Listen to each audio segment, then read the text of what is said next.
Okay, good evening, students. Good evening, sir. Good evening. कैसे हो तुम जी? और कुछ डाउट है फिर लास्ट का तो प्लीज पूछना स्टार्ट करो। तो तुम्हारे नेक्स्ट एग्जाम में जो सिलेबस आएगा वो टिल नस्ट इक्वेशन, मैं आज नस्ट का स्टार्ट करूंगा तो वहां तक ही सिलेबस आएगा, ठीक है? तो कुछ भी डाउट है फ्रॉम द लास्ट क्लास तो पूछो। लास्ट में हमने देखा था कि कैसे हम लोग ई नॉट फाइंड आउट करते हैं और कैसे हम एक रिलेशन निकालते हैं between the E not and the spontaneity. क्या तुम लोग याद है मैंने क्या सिखाया था? कि बोल गया कुछ फॉर्मूला क्या था बताओ?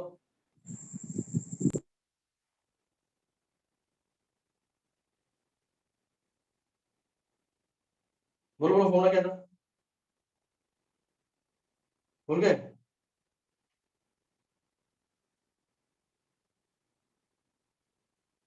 क्या तुम लोग सुन पा रहे हो मुझे कि नहीं सुन पा रहे हो?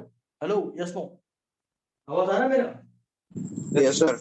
Yes sir. बोलो। मैंने पूछा लास्ट क्लास हमने जो पढ़ा था क्या उसमें कोई डाउट है? मेरा पहला question.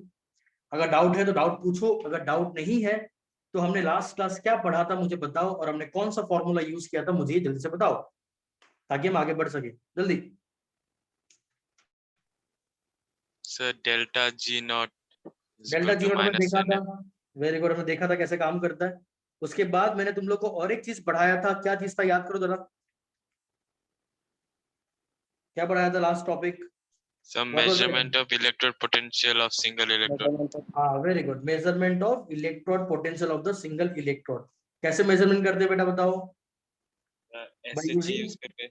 SHG, very good. SHG क्या होता है कौन बताएगा? खाली एक बंदा आंसर मत दो, बाकी लोग बताओ एसएचजी कैसे यूज करते हैं? अरे बाकी लोग क्या क्लास में आउट थे क्या तुम लोग?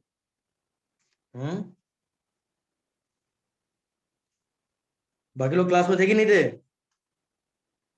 ये देखो। Yes sir. बताओ भाई जी क्या था? सर ई नॉट को सर 0 ले लेते हैं सर। अरे भाई ई नॉट को चलो, वेरी गुड। और कुछ एसएसजी के बारे में?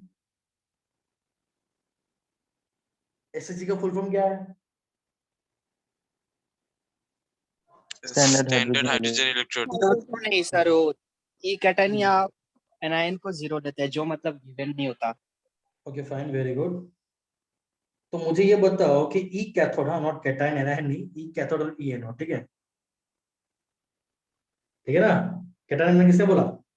Yes sir. किसने बोला कैटायन एनायन? मुझे नाम बताओ। सर वो गलती से बोल दिया हजरत ने। कोई बात नहीं, समझिए। फीलिंग आ रहा है ना, ये इतना मतलब हैबिचुएट नहीं हुआ अभी तक इलेक्ट्रोड कैथोड एनोड बोलने के लिए, इसलिए। अगर तुमको पता है कि तीन तीन टाइप का इलेक्ट्रोड होता है, क्या पता है तुम लोगों को क्या क्या होता है? दो तो हमने पढ़ लिया, कैथोड और एनोड। और क्या होता है बताओ, गेस करोगे?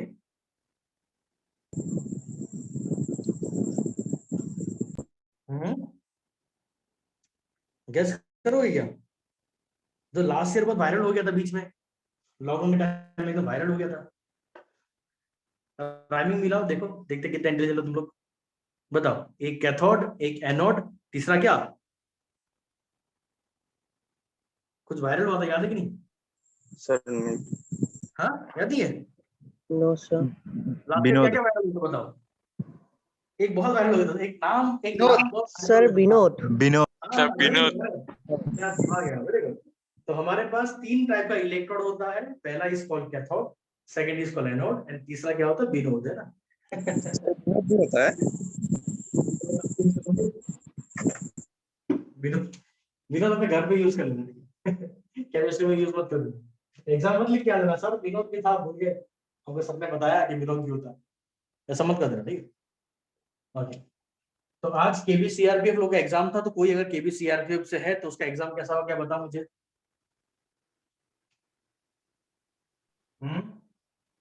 ठीक था, ठीक था। ठीक था, कर पाए अच्छे से? हाँ किया, थोड़ा बहुत लेंदी था पेपर। ठीक। और मैंने एक क्वेश्चन करा था निकल वाला, वो क्वेश्चन भी आया था, खाली टीचर ने वैल्यू चेंज कर दिया। बहुत सारे बच्चे मुझे बोल रहे थे सर उन्होंने 98 लिखे कर दिया, सर ने 94 दिया होगा, तो बहुत लोगों को तो पता नहीं चला, है ना? तो हम आगे बढ़ते हैं, हाँ, बात करते हैं, है ना? दोनों में गलती कर देंगे उसको, नहीं ना? नहीं वो सही किया, जैसा क्वेश्चन में दिया वैसे ही वैसे कर दिया ना, हाँ बढ़ गया, हाँ बहुत लोगों ने गलत कर दिया उस चीज को। ठीक है, तो आज हम बात करने जा रहे हैं इस चैप्टर का मोस्ट इंपोर्टेंट टॉपिक। इस टॉपिक का नाम क्या है? Nernst equation. क्या नाम है? Nernst equation. इसको नर्स्ट नहीं पढ़ते, NER, यहाँ पे R साइलेंट है, इसको Nernst equation, NST, Nernst equation. Nernst नहीं बोलते, नर यूज नहीं करते, नर्स्ट इक्वेशन। नर्स्ट इक्वेशन क्या होता है? तो नर्स्ट इक्वेशन हमको एक रिलेशन देगा, इसके बीच में समझना। और Nernst equation the last topic है गैल्वेनिक सेल का। गैल्वेनिक सेल खत्म, फिर आगे हम बढ़ेंगे इलेक्ट्रोलाइटिक सेल का बात करेंगे। नर्स्ट इक्वेशन के अंदर क्या होता है? It give us the relation between the E cell and E not cell. तो ध्यान समझना, ये क्या देगा हमको? नर्स्ट इक्वेशन हमको एक रिलेशन देगा, इसके बीच में देगा। तो relation between the E cell and the E not cell, यानी कि ई सेल और ई नॉट सेल के बीच में क्या रिलेशन होगा, वो कौन निकाल के देगा? नर्स्ट इक्वेशन निकाल के देगा। बहुत लोग अक्सर यहाँ पे कंफ्यूज हो जाते हैं कि सर एग्जाम के अंदर हमको कैसे मालूम चलेगा कि जो क्वेश्चन हमसे पूछा गया है वो नर्स्ट इक्वेशन का है कि नॉर्मल ई नॉट सेल का क्वेश्चन है। हमको तो पता है ना कि ई नॉट सेल का आंसर क्या होता है। ई नॉट सेल मतलब क्या? E nought of cathode minus E nought of क्या? एनोड। ई सेल बोलेगा तो E of cathode minus E of क्या? एनोड। ये हमको पूरा पता है। लेकिन नर्स्ट इक्वेशन कब यूज करेंगे? नर्स्ट इक्वेशन तभी यूज करना होगा जब नॉर्मल इलेक्ट्रोड पोटेंशियल भी गिवन हो और जब स्टैंडर्ड इलेक्ट्रोड पोटेंशियल भी गिवन हो। जब दोनों गिवन होगा ना, नॉर्मल भी गिवन है, स्टैंडर्ड भी गिवन है, उस केस में तुम क्या यूज करोगे? उस केस में तुमको यूज करना होगा नर्स्ट इक्वेशन। यानी नॉर्मल दे दिया, स्टैंडर्ड पूछ रहा है, स्टैंडर्ड दे दिया, नॉर्मल पूछ रहा है, are you getting the point की नहीं? समझ में आ रहा है क्लियर मैं क्या बोल रहा हूँ? Yes, sir. नर्स इक्वेशन कब यूज करोगे? देखो नॉर्मल इलेक्ट्रॉन पोटेंशियल का फॉर्मूला कब यूज करोगे? जब हमारे पास सिंपली बोला जाए कि कैलकुलेट द ई सेल और calculate the E not cell. E cell को निकालने बोला हो और कुछ ना दिया हो, ई नॉट सेल को निकालने बोला हो कुछ भी ना दिया हो, तो वहां पे तुम नॉर्मल इक्वेशन को यूज कर दो। नस्ट इक्वेशन कहाँ यूज करोगे? नस्ट इक्वेशन यूज करोगे उन केस में, उन कंडीशन में जहां पे ई सेल का वैल्यू गिवन है और ई नॉट सेल पूछा जा रहा है, यानी इलेक्ट्रोड पोटेंशियल गिवन है, स्टैंडर्ड इलेक्ट्रोड पोटेंशियल पूछा, ये इसका वाइस वर्सा। स्टैंडर्ड गिवन है, नॉर्मल पूछा जा रहा है, तो वहां पे हम लोग क्या यूज करेंगे? नस्ट इक्वेशन यूज करेंगे। क्लियर? तो यहाँ पे प्लीज एक लाइन लिखो जल्दी से, लिखो नस्ट इक्वेशन, लिखो Nernst equation, Nernst equation is used to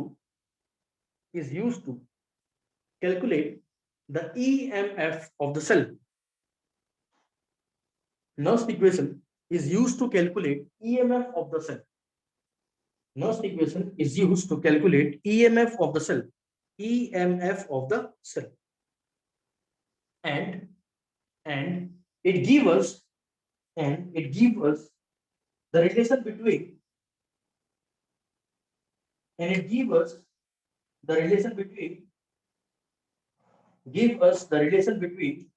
E cell and E naught cell. It gives us the relation between E cell and the E naught cell. It gives us the relation between E cell and the E naught cell. It gives us the relation between E cell and the E naught cell. It gives us relation between the E cell and the E naught cell. Clear हो गया?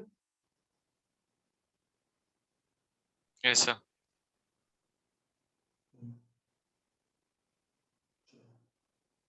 इसको लिख लो तो एक बार, हो गया तो बोलना, हो गया ना सबका? हाँ सर। Yes, sir, हो गया।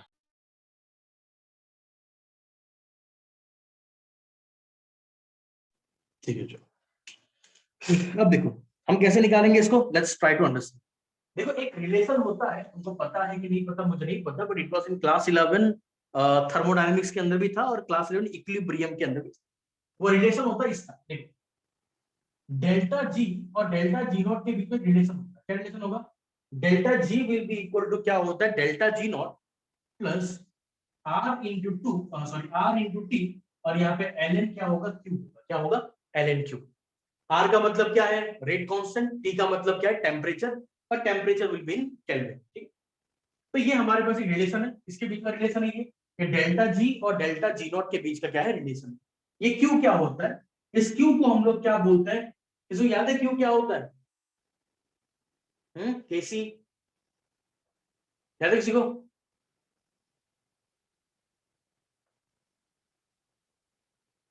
ये इसको याद है किसी को भी नहीं है?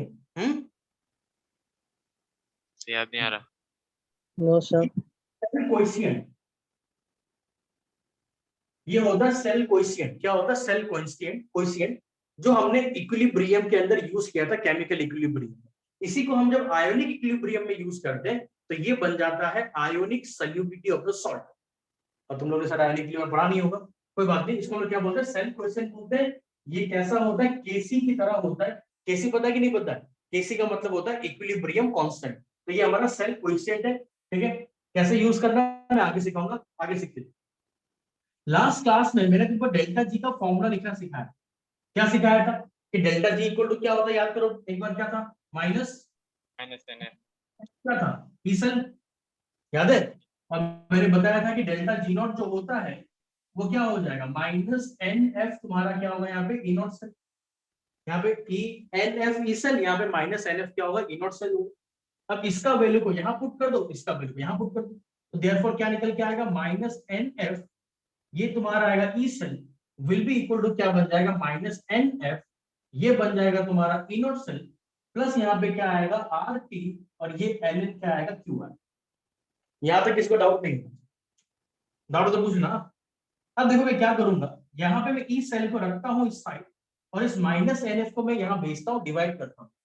तो माइनस एन एफ को डिवाइड करूंगा तो ये क्या बनेगा? Minus n F of E not cell divide by क्या होगा? माइनस यहाँ पे एन एफ आ जाएगा, प्लस, मैं भी प्लस ले रहा हूँ फिलहाल के लिए, प्लस ले रहा हूँ, आई एम टेकिंग प्लस, यहाँ पे आएगा R T L n Q divide by कितना आएगा यहाँ पे माइनस एन एफ आई। समझ में आता है? अब ये प्लस और ये माइनस, पहले तो ये माइनस माइनस कट जाएगा, फिर निकल के यहाँ पे आएगा E cell will be equal to क्या आएगा एन एफ, यहाँ पे आएगा इनोट सेल और एन एफ भी तो कट जाएगा ना, तो एन एफ काट दो, है ना? काटेंगे नहीं काटेंगे बताओ? काट सकते हैं? Yes sir. तो यहाँ पे बचेगा E cell will be equal to क्या बचा इनोट सेल माइनस क्या होगा R T L n Q divide by क्या एन एफ।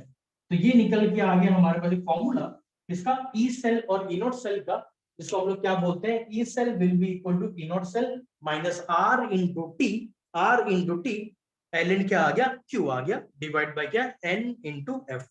बोलो क्लियर है कि क्लियर नहीं है? क्लियर है सर। क्लियर है? कोई डाउट है किसी को? बहुत अच्छा। अगर यहाँ डाउट हाँ, नहीं सर। है तो यहाँ पे देखो, यहाँ पे हमारे पास एल लिखा, इस एल यानी कि नेचुरल लॉग को हम लोग को क्या करना पड़ेगा लॉग में कन्वर्ट करना पड़ेगा, हमको कन्वर्ट करना पड़ेगा एल को लॉग में, क्योंकि एल एक मैथमेटिकल फंक्शन होता है जो हाथ से निकालना पॉसिबल नहीं है। For this we require either the calculator और द कन्वर्जन टेबल। तो एल हम लोग नहीं निकाल पाएंगे, तो एल नहीं निकाल पाएंगे तो क्या करेंगे, तो एल को जब भी लॉग में कन्वर्ट करना होता है, जब भी ये हर जगह पे अप्लाई होगा, हमको क्या करना पड़ेगा कांस्टेंट वैल्यू से मल्टीप्लाई करना होगा, और वो वैल्यू कितना होता है, दैट वैल्यू इज 2.30। क्या वैल्यू होगा बेटा 2.30। तो यहां में क्या लिख सकता हूं, it become E cell will be equal to कितना बन जाएगा E nought cell minus 2.303 R T divided by क्या एन एफ। अब ये एल एन क्यू के जगह पे क्या आ जाएगा लॉग बेस 10। ये बेस 10 जो होता है ये हमेशा होता है, जहां पे भी लॉग आएगा वहां पे बेस 10 प्रेजेंट होगा, ठीक है ना? लॉग के नीचे 10 लिखना या नहीं लिखना कोई मैटर नहीं करता, अगर लॉग है ना, तो अपने आप 10 वहां पे आएगा ही आएगा। क्लियर? Not clear? क्लियर है सर। क्लियर ना? इसको 10 को लेकर भी दो ना, बहुत बेसिक चीज है ये। अब देखो, ये हमने जो फॉर्मूला निकाला, ये हमारा फॉर्मूला बन गया नॉस्ट इक्वेशन का। लेकिन ये फॉर्मूला में क्या है ना, कुछ कुछ चीजें तो बहुत कांस्टेंट है, लाइक एन को तो हम चेंज नहीं कर सकते, लेकिन हम फराडे की जगह पे, ये फराडे लिखा ना फराडे, हम ये ले सकते हैं कि 1 फराडे जो होता है वो 96500 क्या होगा कूलम। 1 फराडे क्या होगा 9600 कितना होगा कूलम के बराबर होगा, हम ये देख सकते हैं यहाँ पे। उसके बाद क्योंकि हमने यहाँ पे ई सेल इनोट सेल लिया, लॉग 10 क्यों लिया, तो हम क्या करेंगे आर का जो वैल्यू है कांस्टेंट वो ले लेंगे कि 8 पॉइंट कितना आएगा 314 ले लेंगे उसको। एन को हम ले नहीं सकते कुछ भी, तो बाकी मेरे हाथ में कुछ भी नहीं है, I can just change 1 Faraday और आर। अब एक बात समझ लो, ये जो फॉर्मूला है ना, ये formula, this formula is applicable for all temperature, for क्या बोलूंगा ऑल टेम्परेचर। ये फॉर्मूला सारे के सारे टेम्परेचर के लिए क्या है एप्लीकेबल है, तो किसी भी टेम्परेचर में ये फॉर्मूला को अप्लाई कर सकते हो। लेकिन लेकिन हम लोग केमिस्ट्री के अंदर क्या करते हैं, मैंने पहले भी तुमको बताया हुआ है, वापस से बता रहा हूँ। केमिस्ट्री के अंदर हम लोग जनरली जो सारा हम लोग वर्क करते हैं, जो रिएक्शंस वगैरह करते हैं लैब के अंदर, जो भी काम होता है वो कितने डिग्री में होता है बताओ, क्या बताया था मैंने, कितने डिग्री में करते हैं? 25 डिग्री, वेरी गुड। तो वो हम लोग क्या करते हैं 25 डिग्री में करते हैं।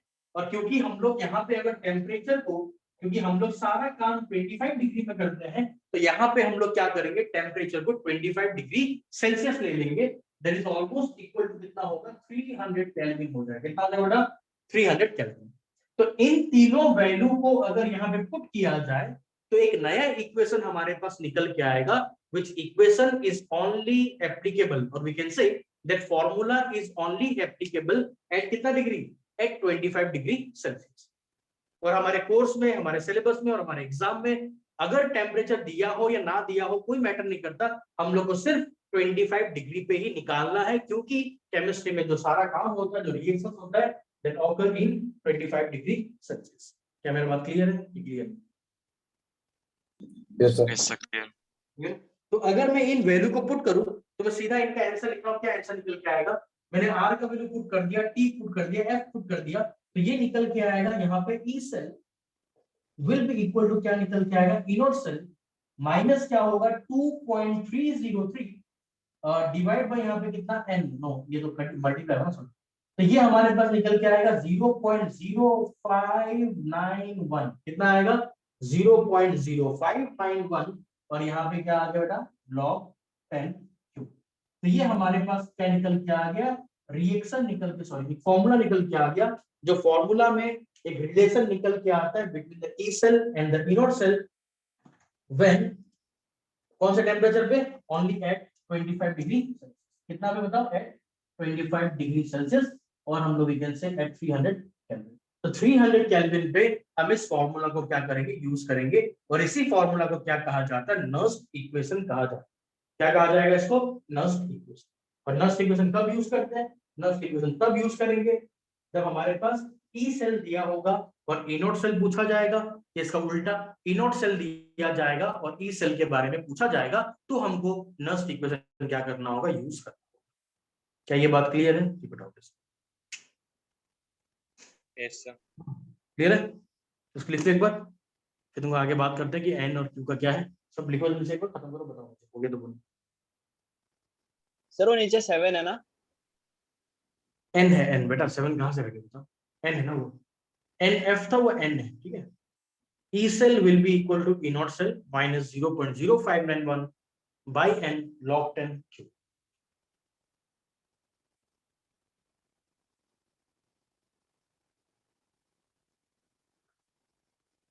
जल्दी से करो, बताओ मुझे।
हो गया तो बोलो। यस हो गया। सबको हो गया, आगे बढ़े। Yes, sir. तो हम लोग को याद रखना है नीचे वाला इक्वेशन, और ये इसका डेरिवेशन है, क्योंकि तुम्हारा जो एग्जाम होगा सब्जेक्टिव होगा, तो डेरिवेशन आ सकता है एग्जाम के अंदर। ये पूछता है कभी कभी कि derive the relation between the E cell and E naught cell, तो नर्स्ट इक्वेशन को डिराइव करके दिखा देना, ठीक है। हम बात करेंगे इस इक्वेशन का। तो यहाँ पे हमने ये देखा कि इक्वेशन क्या होता है कि E cell will be equal to क्या होगा बेटा, E naught cell minus 0.0591 divide by यहाँ पे एन आ जाएगा, और यहाँ पे लॉग कितना आएगा, क्यू आएगा। अब इससे मैंने पहले बताया कि इसको हम लोग क्या बोलते हैं, सेल कोएफिशिएंट बोलते हैं या फिर रिएक्शन कोएफिशिएंट बोलते हैं। तुमको जो बोलना है बोलो, मैं इसको अभी मान लो रिएक्शन कोएफिशिएंट बोल रहा हूँ। तो ये रिएक्शन कोएफिशिएंट भी हमको गिवन है। एन का मतलब हमको पता है कि N is the N factor, है ना, और एन फैक्टर तुम लोगों को निकालना आता है। एन फैक्टर का मतलब क्या होता है कि उस रिएक्शन के अंदर कितना नंबर ऑफ इलेक्ट्रॉन एक्सचेंज कर रहा है, that is called the N factor. अगर 2 नंबर ऑफ इलेक्ट्रॉन एक्सचेंज करेगा तो एन फैक्टर 2 हो जाएगा, 4 नंबर ऑफ इलेक्ट्रॉन एक्सचेंज करेगा तो एन फैक्टर 4 हो जाएगा, जो भी करेगा। और ये कैसे निकालेंगे, मैंने सिखाया हुआ है कि जब भी हम 2 सेल रिएक्शन को एड अप करेंगे तो जो भी नंबर ऑफ इलेक्ट्रॉन कैंसिल हो जाता है, कट जाता है, वही हमारा क्या होगा, एन फैक्टर होगा। क्लियर बात, ठीक है। तो बोलो। Yes, sir. अब देखो क्यू कैसे निकालना, अब क्यू निकालना मैंने तुम लोग को पहले सिखाया हुआ है। जिनको भी केसी निकालना आता है उनको क्यू निकालना सीख जाओगे सेम ओनली। केसी का मतलब क्या होता है, इक्विलिब्रियम कांस्टेंट। क्यू का मतलब क्या होता है, रिएक्शन कोएफिशिएंट। क्या केसी के बारे में कोई नॉलेज है तुम लोग को, पहले तो मुझे ये बता दो, समझो हाँ ना, तो knowledge about KC. No sir. No, sir. कितने लोग नो है, जल्दी बताओ। अरे मुंह से नहीं बोलोगे तो चैट बॉक्स में लिख दो यार, Sir, no, sir. Sir, बोला नो था। सर। नो, 2 बच्चा नो। और नो सर। मुझे तो बोला 2 बच्चे, तो बोल रहा हूँ कि बच्चों भाई गुमनाम बैच, लिख दो, चैट बॉक्स में लिख दो। गुमनाम सॉरी दल, शांत दल, नरम दल। इतना नरम में लिख भी नहीं सकते, इतना लेजी एकदम कि ना माइक ऑन करके बोल सकता है ना लिख सकता। उनको पढ़ाना तो भाई खतरों के खिलाड़ी बनना मतलब बराबर है। देखो कुछ नहीं, इन लोग कोई इंसल्ट फील नहीं होता है। 27 बच्चा में 2 बच्चा बोलता है, बाकी बच्चा लिख तो दो, वो भी नहीं लिखेगा। सर कंसंट्रेशन सर बोलूं, सर बोलूं क्या? क्या सर बोलूं मैं कैसे हाँ, का? बोलो। Sir concentration of the product upon concentration of the reactant. हाँ वेरी गुड, आकाश बोल रहा होगा। आकाश बोल रहा है क्या? आकाश बता, आकाश बोल रहा है। Yes sir. आकाश पढ़ा सो याद है। देखो, अगर तुम लोगों ने क्लास 11 का इक्विलिब्रियम चैप्टर पढ़ा है, नहीं पढ़ा तो क्यों नहीं पढ़ा, पहला क्वेश्चन तो ये है, प्लीज घर जाके पढ़ो उसको, वेरी इंपॉर्टेंट चैप्टर। देखो केसी और क्यू में क्या डिफरेंस है पहले वो समझो। केसी हम तभी लिखेंगे जब हमारा रिएक्शन जो होगा वो इक्विलिब्रियम में होगा। अब अगर तुमको इक्विलिब्रियम याद नहीं है तो फिर ये भी नहीं पता होगा कि इक्विलिब्रियम क्या होता है, जो मैं भी नहीं बता सकता, ठीक है, फिर भी बताऊंगा, मिलेंगे तो बताऊंगा, ठीक है। तो केसी लिखा जाता है जब रिएक्शन किस कंडीशन में होगा, इक्विलिब्रियम कंडीशन में होगा। और क्यू हम लोग तब यूज करते हैं जब रिएक्शन इक्विलिब्रियम में ना होके इक्विलिब्रियम को पार कर चुका हो, या इक्विलिब्रियम तक पहुंचा ही ना हो। तो केसी यूज होगा जब रिएक्शन इक्विलिब्रियम में होगा, और क्यू यूज होगा जब तुम्हारा रिएक्शन जो है वो इक्विलिब्रियम में ना होके इक्विलिब्रियम पहुंचने वाला हो, या फिर इक्विलिब्रियम को पार कर चुका हो। और in simple language we can say कि क्यू का मतलब Q can be calculated at any time, but Kc can only be calculated at equilibrium। लेकिन दोनों का फॉर्मूला सेम होता है, और अगर मान लो कभी Kc का वैल्यू Q हो गया या Q का वैल्यू Kc के बराबर निकल गया, तो भी हम बोल सकते हैं कि हमारा जो रिएक्शन है वो कहां पहुंच गया, इक्विलिब्रियम कंडीशन में पहुंच गया, ये हम बोल सकते हैं। अब क्या होता है ये समझो। मान लो कि हमारे पास एक फॉर्मूला है 2A gas plus 3B gas will give 4C gas plus कितना 5D गैस। तो इसका अगर मुझे केसी निकालना हो या क्यू निकालना हो, जो भी निकालना हो फर्क नहीं पड़ता, केसी या क्यू, तो मेरा फॉर्मूला क्या होगा, फॉर्मूला होगा कंसंट्रेशन ऑफ द प्रोडक्ट। क्या बोलेंगे, concentration of the product divide by नीचे क्या आएगा, कंसंट्रेशन ऑफ द क्या, रिएक्टेंट। क्या आएगा, concentration of the product divide by क्या आएगा, कंसंट्रेशन ऑफ द रिएक्टेंट, यानी प्रोडक्ट का कंसंट्रेशन। तो प्रोडक्ट यहाँ पे कौन कौन है, ये प्रोडक्ट है, ये प्रोडक्ट है, तो कंसंट्रेशन ऑफ सी। अब तुमको इतना पता होना चाहिए कि कंसंट्रेशन को स्क्वायर ब्रैकेट के अंदर लिखते हैं, ठीक है। Concentration of C multiplied by concentration of D whole divide by concentration of A multiplied by concentration of B, और इसके ऊपर क्या आएगा, to the power stoichiometric coefficient. इसके ऊपर क्या आएगा, पावर इनका स्टोइकोमेट्रिक कोफिशिएंट, यानी सी का स्टोइकोमेट्रिक 4 तो 4, डी का 5 तो 5, बी का 3 तो 3, ए का 2 तो इसके ऊपर कितना आ गया 2। तो ये जो हमारा बन के निकला, इसी को हम क्या बोलते हैं, क्यू, या फिर क्या बोलेंगे, केसी। क्यू कब बोलेंगे, किसी भी टाइम पे तुम इसको क्यू बोल सकते हो। केसी कब बोलेंगे, केसी सिर्फ तभी बोला जाएगा when the reaction is in equilibrium। Equilibrium के बाहर तुम उसको केसी नहीं बोल सकते। क्या मेरा बात क्लियर है बेटा? Yes sir. क्लियर हो? और एक बात इंटरेस्टिंग बात समझो, जब भी हम कंसंट्रेशन लिखते हैं, ध्यान देना, जब भी हम कंसंट्रेशन लिखते हैं ना, तो ध्यान रखना कि कोई भी हमारे पास प्योर सॉलिड हो, कोई भी हमारे पास प्योर सॉलिड हो, या फिर हमारे पास कोई प्योर लिक्विड हो, तो प्योर सॉलिड और प्योर लिक्विड का जो कंसंट्रेशन होगा that is always equal to क्या, 1।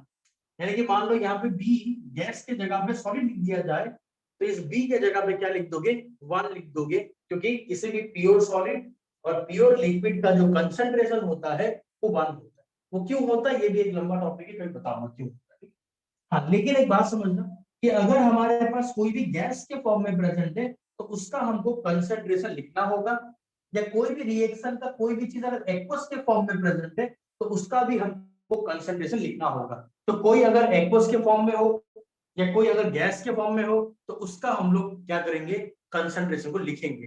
हाँ, लेकिन कोई अगर प्योर सॉलिड हो या प्योर लिक्विड हो तो उसका हम कंसंट्रेशन को नहीं लिखेंगे और सीधा क्या मान लेंगे, 1। क्या ये टॉपिक, ये चीज क्लियर है? गुड। Yes, sir. वो क्लियर हुआ? लिख लो, जल्दी से लिखो, जल्दी से लिखो, क्वेश्चन करेंगे तो और क्लियर होगा।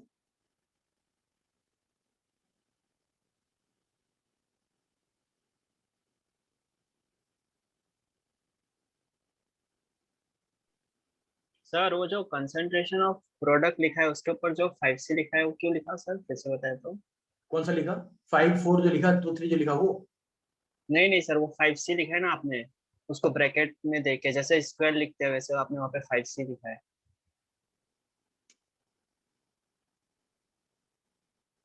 ये क्या? हाँ सर वो 5C नहीं है बेटा, स्टोइकोमेट्री है, एससी है, स्टोइकोमेट्री। एससी का मतलब होता है स्टोइकोमेट्रिक कोफिशिएंट, ठीक है ना? स्टोइकोमेट्री का मतलब होता है ये, इन कोफिशिएंट को बोलते हैं स्टोइकोमेट्रिक कोफिशिएंट।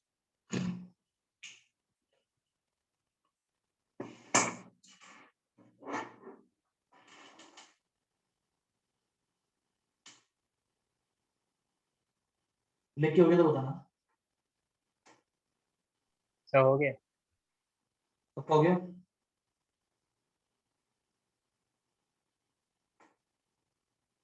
वो हो गया? Yes sir. ठीक है, तो आगे बढ़ते हैं। तो यहाँ पे डालो, हेडिंग लिखो, ठीक है? Steps to solve Nernst equation, steps to solve Nernst equation.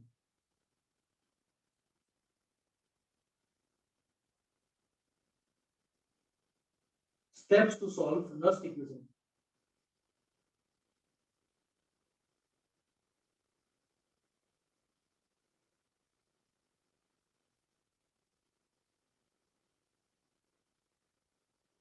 ठीक है, तो नस्ट इक्वेशन को सॉल्व करने के लिए हम लोग क्या स्टेप को फॉलो करते हैं देखते हैं, ठीक है? तो लिखो स्टेप नंबर 1, लिखो स्टेप नंबर 1, स्टेप नंबर 1, ठीक है? नस्ट इक्वेशन को सॉल्व करने के लिए हम लोग को थोड़ा स्टेप फॉलो करना पड़ेगा। स्टेप पेपर लिखा दूंगा ताकि तुम लोग को याद रहे कि कैसे इसको सॉल्व करना है। डायरेक्ट भी करा सकता हूँ, और स्टेप लिखने से क्या होगा, तुम्हारे कॉपी पे रहेगा तो ये रिकॉल इट है ना, जब पढ़ोगे तो याद आएगा। तो लिखो स्टेप नंबर 1, यहाँ पे लिखो right oxidation half and reduction half reaction, right? Oxidation half and reduction half reaction, right? Oxidation half and reduction half reaction,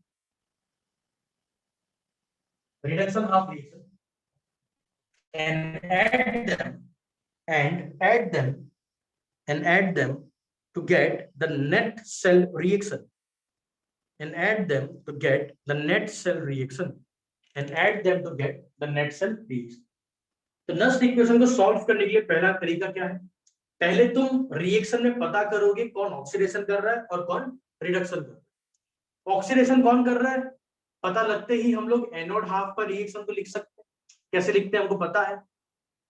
reduction कौन कर रहा है देखोगे, मालूम चल गया, तुम कैथोड हाफ का रिएक्शन को लिख सकते हैं। तो हमने एनोड हाफ लिख दिया, कैथोड हाफ लिख दिया। एनोड हाफ कैथोड हाफ लिखने के बाद उनका इलेक्ट्रॉन को सेम करने के बाद हम क्या करेंगे, दोनों रिएक्शन को एडअप करेंगे to get the net cell reaction. और हम क्या निकालेंगे, एक नेट सेल रिएक्शन निकालेंगे, एक रिएक्शन फाइंड आउट करेंगे जो उसका नेट सेल रिएक्शन होगा। स्टेप नंबर 2 लिखो, step number 2, calculate the value of N factor.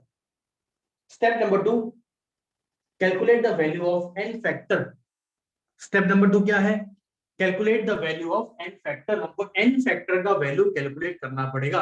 How, कैसे करेंगे बताओ, कैसे करेंगे एन फैक्टर कैलकुलेट, जल्दी कैसे करेंगे यार बोलो।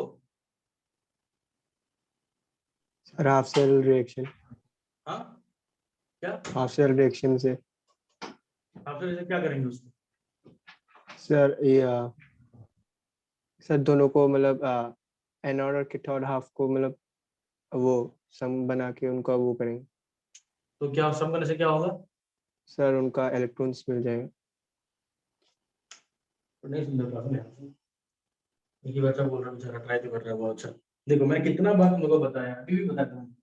एन फैक्टर क्या होता है कि जब तुम कैथोड हाफ एनोड हाफ लिखोगे, जब तुम दोनों रिएक्शन को प्लस करोगे, तो मैंने क्या बताया है कि दोनों का नंबर ऑफ इलेक्ट्रॉन क्या होना पड़ेगा? इक्वल होना पड़ेगा।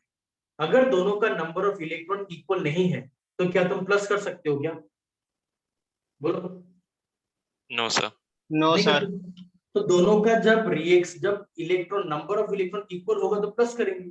तो जो भी number of electron cancel out हो जाएगा प्लस करने के दौरान, जब तो रिएक्शन को वही ऐड एन करो, फैक्टर होता है। तो ऐड, हाँ, तो कब से तो ये बोल रहा हूँ कि ऐड करने के टाइम जो भी नंबर ऑफ इलेक्ट्रॉन कट जाएगा वही हमारा क्या होगा? एन फैक्टर होगा। ठीक है, तो हम लोग क्या कर लिया, हमने कैलकुलेट कर लिया एन फैक्टर। नेक्स्ट लिखो स्टेप नंबर 3। स्टेप नंबर 3 में लिखो calculate the value of Q. Calculate the value of Q. Calculate the value of Q का मतलब क्या है? Q is the reaction coefficient. KC. Q is the reaction coefficient. तो will calculate the value of Q. तो हम लोग क्या करेंगे? क्यू का वैल्यू कैलकुलेट कर लेंगे। ठीक है, Yes, sir. हमने क्यू निकाल लिया। उसके बाद number 4, step number 4। Step number 4, now use the formula, now use the formula E cell, now use the formula E cell is equal to E naught cell.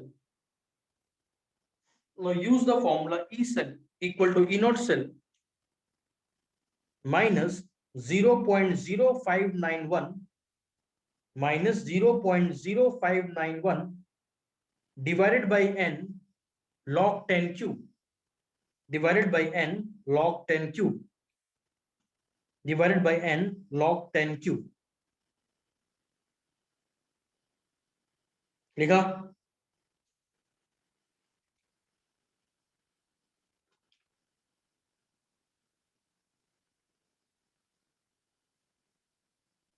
Clear?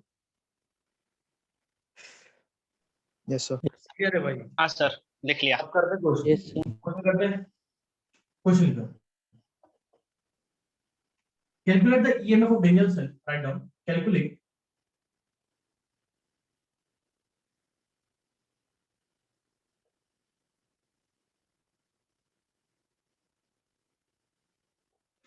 calculate the EMF of Daniell cell when the concentration of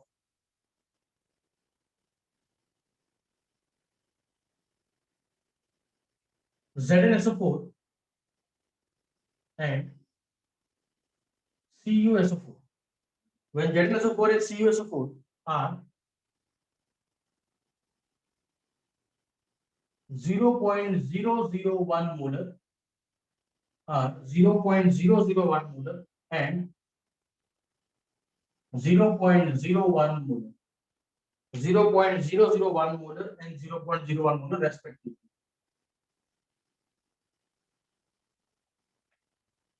ठीक है, the standard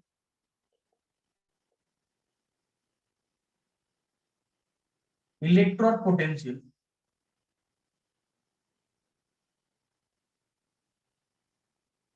of the cell is 1.1 volt.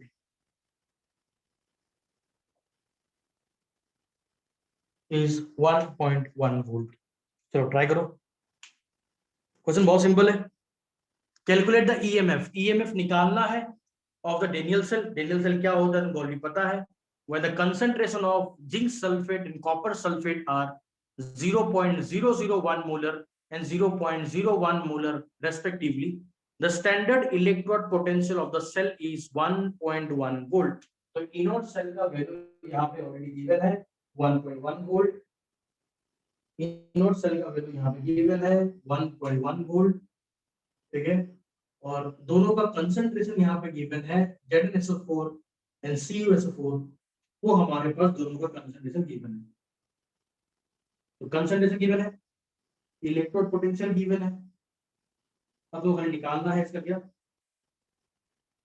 E cell निकालना, ठीक है, E not cell given है, E cell निकालना, तो try करना।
कर पा रहे हो कि नहीं कर पा रहे, नहीं कर पा रहे बोलना, मैं कर दूंगा, ठीक है। सर आप एक कर रहा हूँ। ये दिखा दो।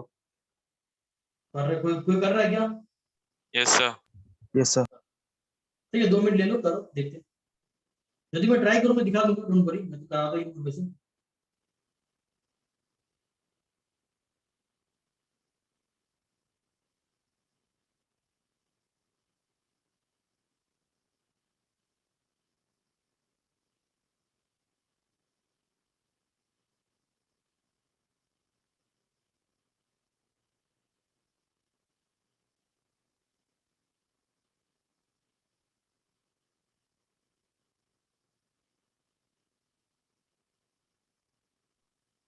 सर हम्म, सर 1.2 या फिर 1 के आसपास है सर शायद। ठीक है, देखते हैं।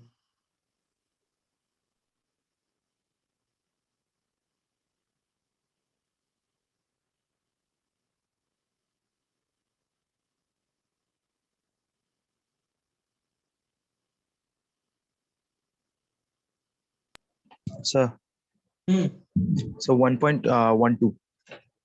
1.12, Sir, 1.1295. ठीक है। और कुछ किसी का?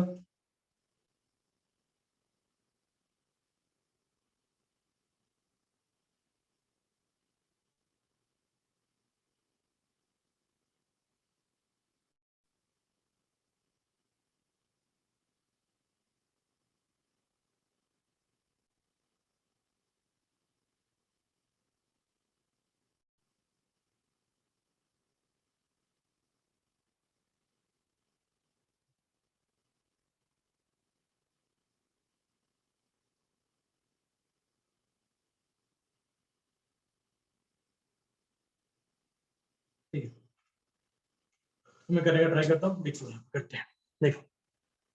क्योंकि सबसे अच्छा बात ये है कि ये जो हमारा सेल है वो डेनियल सेल है। अगर क्वेश्चन में कोई अननोन सेल दिया होता तो और डिफिकल्ट होता। डेनियल सेल गिवन है, हमको पता है डेनियल सेल में जिंक जो होता है वो एनोड है, कॉपर जो होता है वो कैथोड होता है। तो स्टेप नंबर 1 क्या सिखाया था हमने कि write down the half cell reaction, anode half cathode half लिख के दिखाना है। तो बात करेंगे पहले यहाँ पे ऑक्सीडेशन हाफ के बारे में। तो ऑक्सीडेशन हाफ कौन होगा हमारे यहाँ पे, जिंक होगा। तो जिंक सॉलिड क्या होगा बताओ, zinc solid will convert into Zn2 plus aqueous plus क्या आएगा 2 number of electron. Reduction half का अगर बात किया जाए तो रिडक्शन हाफ कौन होगा हमारे पास, copper 2 plus aqueous convert into क्या, copper plus 2 electron will convert to copper solid. Net cell reaction निकालने के लिए प्लस करेंगे, ये और ये कट जाएगा, तो नेट सेल रिएक्शन क्या निकल के आएगा, zinc solid plus copper 2 plus aqueous will give, यहाँ पे क्या आएगा, जिंक 2 प्लस एक्वस प्लस क्या होगा, कॉपर सॉलिड। तो जो भी नंबर ऑफ इलेक्ट्रॉन कटा है वही हमारा क्या होगा, एन फैक्टर होगा। तो we have got the N factor, that is how much, 2। हमको मिल गया net cell reaction, N factor हमने निकाल दिया। आफ्टर एन फैक्टर मुझे निकालना है क्यू। क्यू कैसे निकालेंगे यहाँ पे देखो, तो क्यू निकालेंगे हम लोग कंसंट्रेशन ऑफ क्या, Zn2 plus multiplied by concentration of copper, जो क्या फॉर्म में है, सॉलिड के फॉर्म।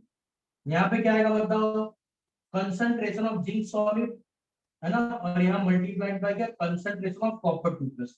तो मैंने पहले ही बता दिया है कि जो भी हमारा सॉलिड के फॉर्म में रहेगा इसका हम लोग कंसंट्रेशन काउंट नहीं करेंगे, it will be simply how much, 1 हो जाएगा, ठीक है।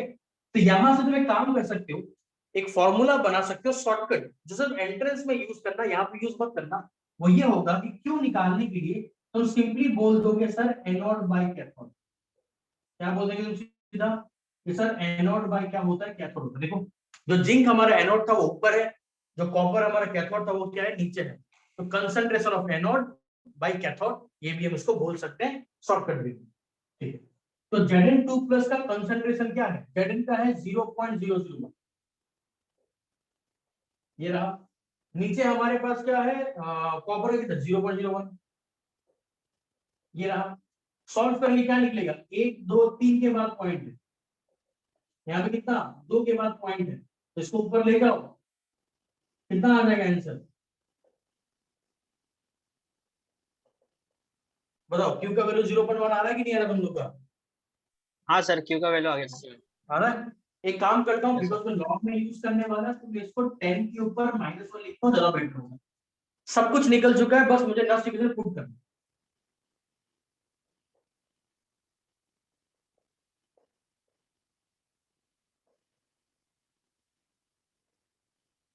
ये तो ई सेल का वैल्यू क्या होगा हमारे पास, ई सेल तो मुझे निकालने बोला गया है।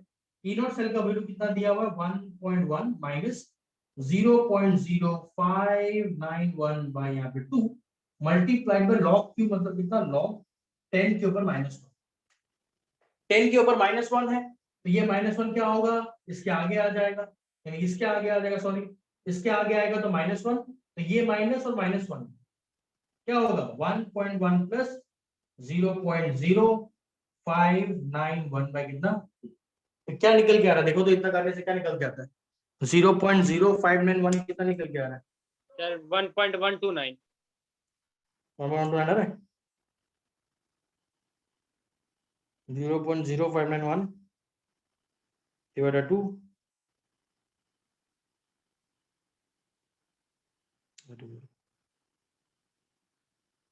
प्लस 1.1, तो ये आ रहा है 1.129।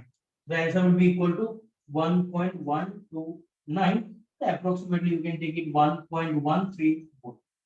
तो हमारा कितना आ गया, तीनों इस का वैल्यू 1.134। जिन्होंने मुझे आंसर बताया था, क्या उनका ये आंसर आ रहा है कि नहीं आ रहा, बता दो जरा। Yes, sir. Yes, सेम आ रहा है, sir. क्या लग रहा है, सेम आ रहा है। Yes, sir. चलो बढ़िया।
हुआ कि नहीं हुआ, बताओ।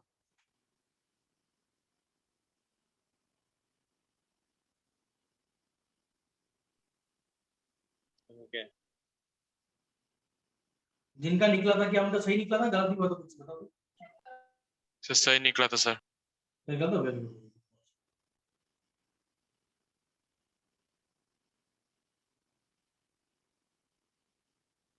नेक्स्ट करें, Yes, sir. नेक्स्ट करें, हो गया सबका, Yes, sir. चलो। एक ही बच्चा कैसे बोल रहा है, मुझे पता है तुम्हारा हो गया, बाकी सबको पूछ रहा हूँ कुछ हुआ किसी का कि नहीं हुआ, कोई कुछ Yes, सर sir. मेरे को लगा आप मेरे को पूछ रहे हो बार बार। तुम्हें तो तुम तो रिप्लाई करते हो, बाकी जो 7 लोग बैठे थे उनका पूछो क्या है उनका। चलो तो नेक्स्ट क्वेश्चन करते हैं। पता नहीं क्लास में बच्चा है कि नहीं, डाउट ही है मुझे। चलो क्वेश्चन लिखो। Calculate the potential of standard iron cadmium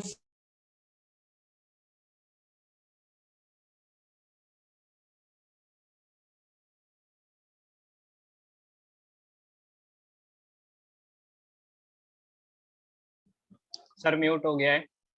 sir mic off है। हाँ सर एक message. Calculate the potential of standard iron cadmium cell. Calculate the potential of standard iron cadmium cell. Iron cadmium cell. Iron cadmium cell. In which the concentration of both. In which the concentration of both iron sulfate and cadmium sulfate. In which the concentration of both iron sulfate and cadmium sulfate is 1 molar. Is 1 molar. Sir cadmium को कैसे लिखते हैं? हाँ क्या cadmium को कैसे लिखते हैं? कैडमियम, कैडमियम का बोला मैंने, कंसंट्रेशन बोला ना, कैडमियम क्या बोला मैंने? बोला calculate the potential of standard iron cadmium cell. Cadmium बोला, cadmium cell after cadmium cell initially, initial मतलब लिखो the concentration of each, concentration of each cadmium होता है Cd, concentration of each iron sulfate and cadmium sulfate is 1 molar, is कितना 1 molar, given E naught Fe से Fe2 plus is equal to 0.49 या 0.44 ले लो, 0.44 and E naught of Cd से Cd2 plus is equal to 0.40 volt। निकालना है यहाँ पे E cell, ई note cell नहीं, ध्यान देना, निकालना है ई सेल, और ये सब वैल्यू कुछ कुछ गिवन है, और सोचो यहाँ से इनको देखो और इनको सॉल्व करने का ट्राई।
कर पा रहे हो कि नहीं कर पा रहे हो?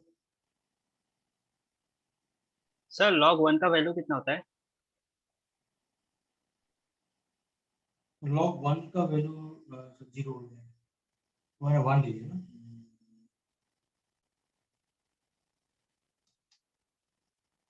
ये बहुत ज्यादा इजी हो जाएगा, log 1 0 होता है, 0 log 1 लीजिए ना, ठीक है चलो कोई नहीं, निकालो, सर 0.80 ठीक है, सर 0.06 approx.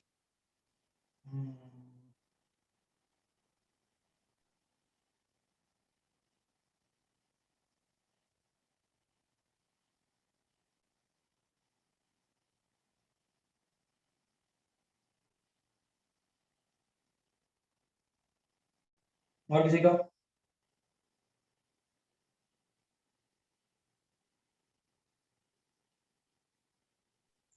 So 0.84.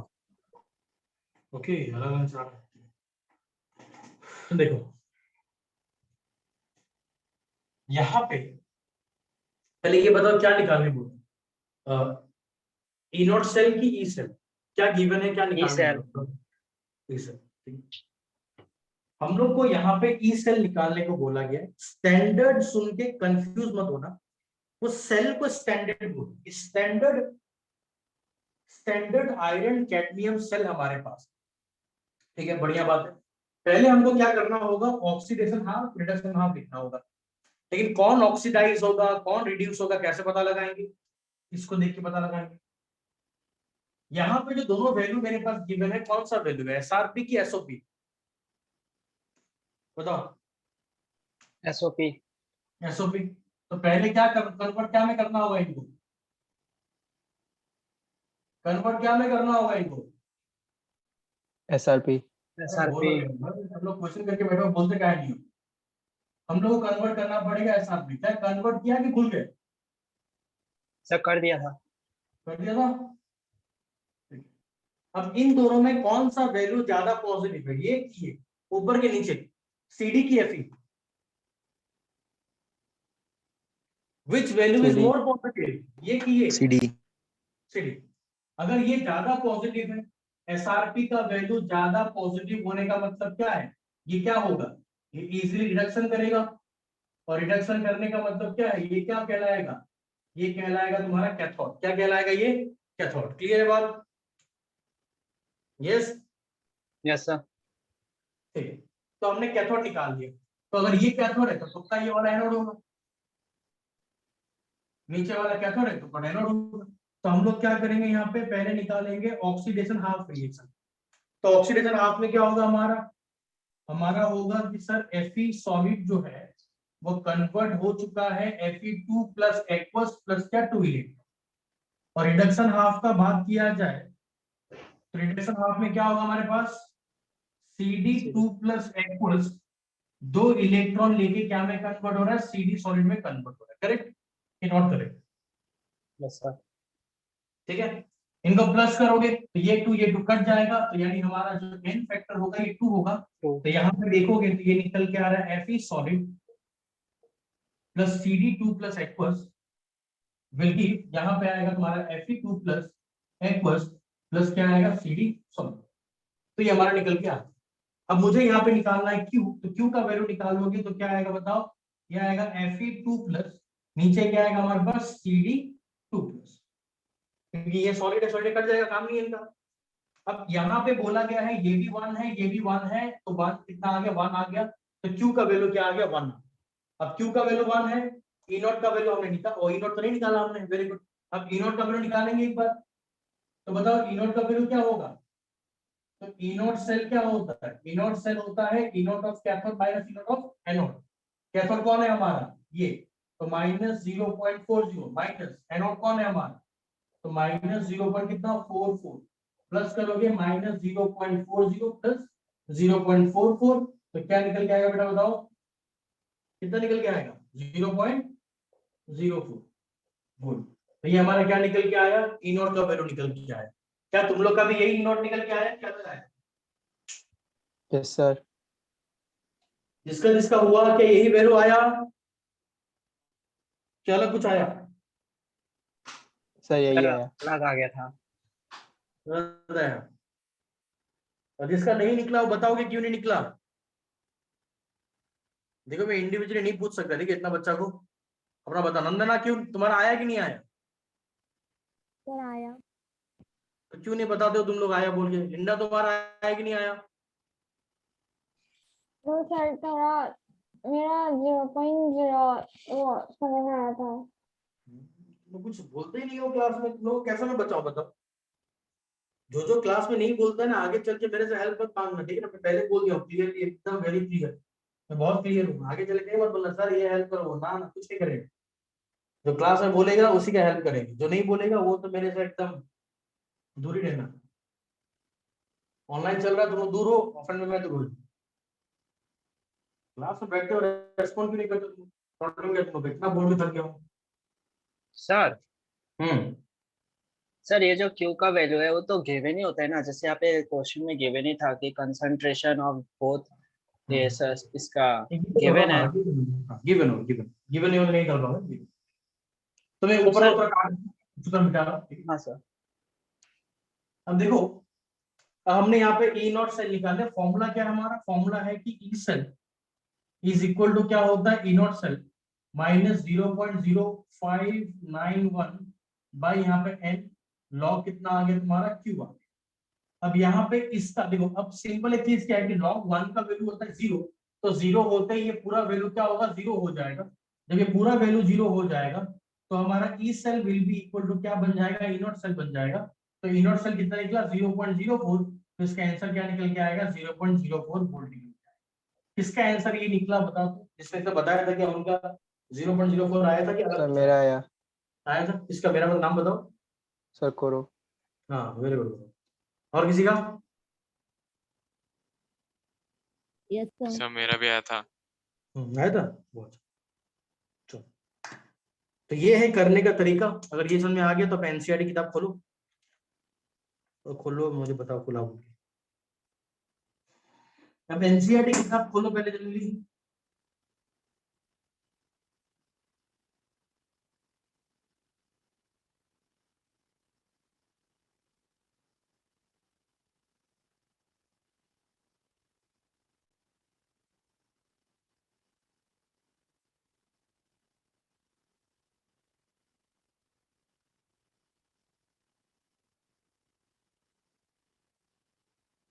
सर खोल लिया।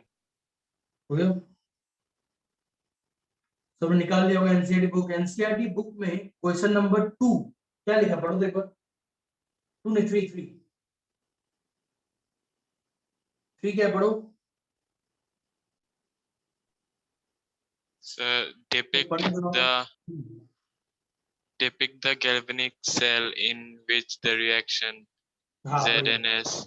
हाँ यस यस। तो वहां पे 4 क्वेश्चन है ना, देखो तो 1 2 3 4 बोल के सर 3 ही है सर। तीन ही है क्या? ठीक है, वही लास्ट क्वेश्चन नहीं होगा फिर तो। ठीक है, तो एक काम करो, तुम लोग उस क्वेश्चन को निकालो और उस क्वेश्चन को करना स्टार्ट करो। अभी वापस मैं बता दूं, एक बात ध्यान रखना कि ई नोट सेल का क्या वैल्यू होगा, या ई कैथोड का वैल्यू, ई एनोड जो भी है, क्या वैल्यू होगा, वो वैल्यू तुमको मिलेगा अपना इलेक्ट्रोकेमिकल सीरीज के अंदर। तो वो सीरीज को देख के वहां से वैल्यू को देख लेना, ठीक है ना। जैसे मैंने यहाँ पे तुमको वैल्यू दे दिया था इनका, तो वहां पे वैल्यू नहीं दिया होगा, वहां पे सेल इक्वेशन के जगह सेल इक्वेशन गिवन है। तो इक्वेशन देख के पहले समझ जाओ कि कौन यहाँ पे कैथोड होगा, कौन यहाँ पे एनोड होगा, उसको करो।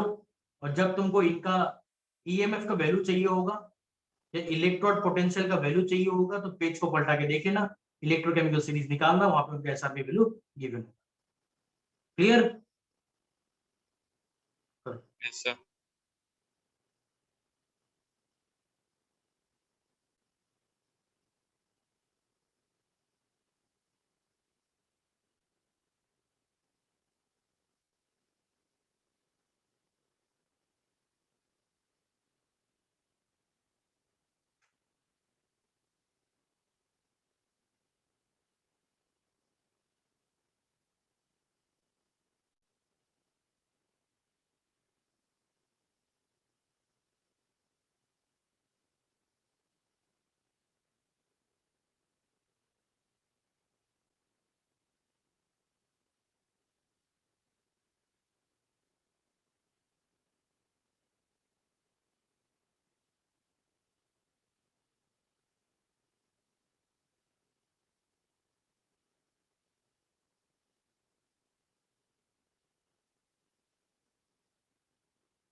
पहला क्वेश्चन करके बताओ।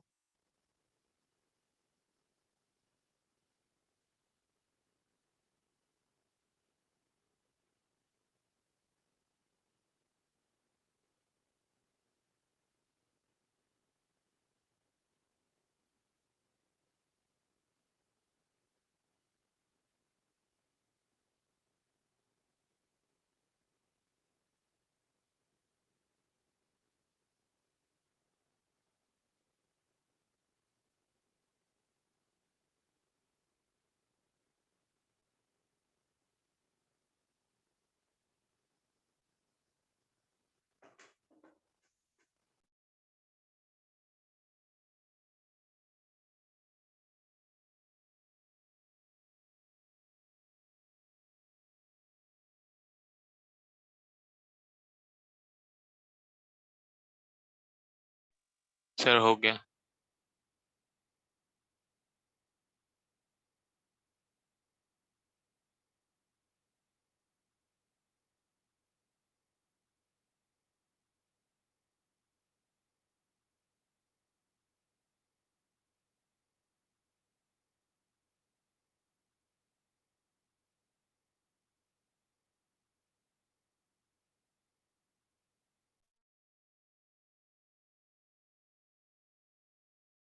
सर माइक ऑफ है आपका। ओके सॉरी आया आंसर आया किसी का? Yes sir. कितना आंसर आया बताओ, एक बार चेक करो, क्रॉस चेक करो, पीछे पलटा के देखो।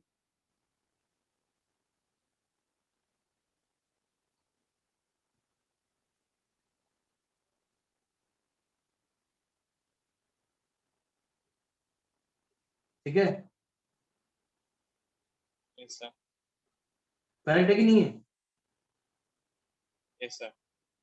करेक्ट है। बाकी किसका हुआ?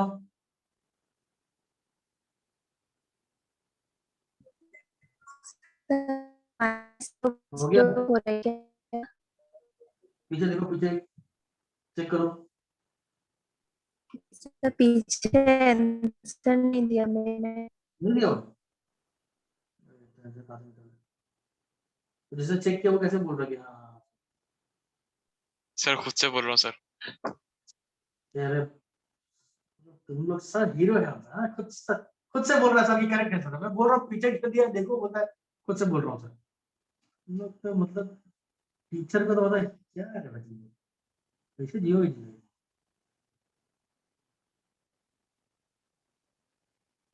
इनको मैं देखता हूँ तो हाँ ठीक है बात है।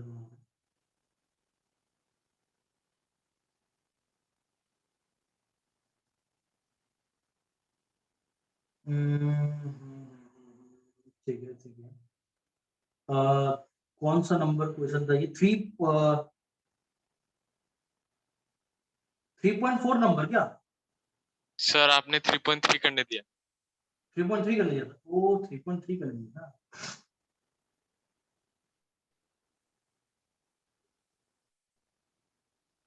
तो ये तो निकल ही गया, वैसे तो कुछ नहीं है करने के लिए। Yes sir. ये नहीं दे रहा था मुझे, देना था ये वाला। 3.4 देना था मुझे, और 3.5। ओके फाइन, कोई प्रॉब्लम। चलो एक काम करता हूँ, चलो होमवर्क लिखो, होमवर्क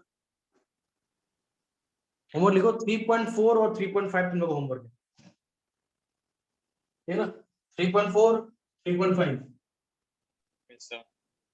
क्वेश्चन नंबर 3.4 3.5 रात को 10 बजे तक ग्रुप में आ जाना चाहिए।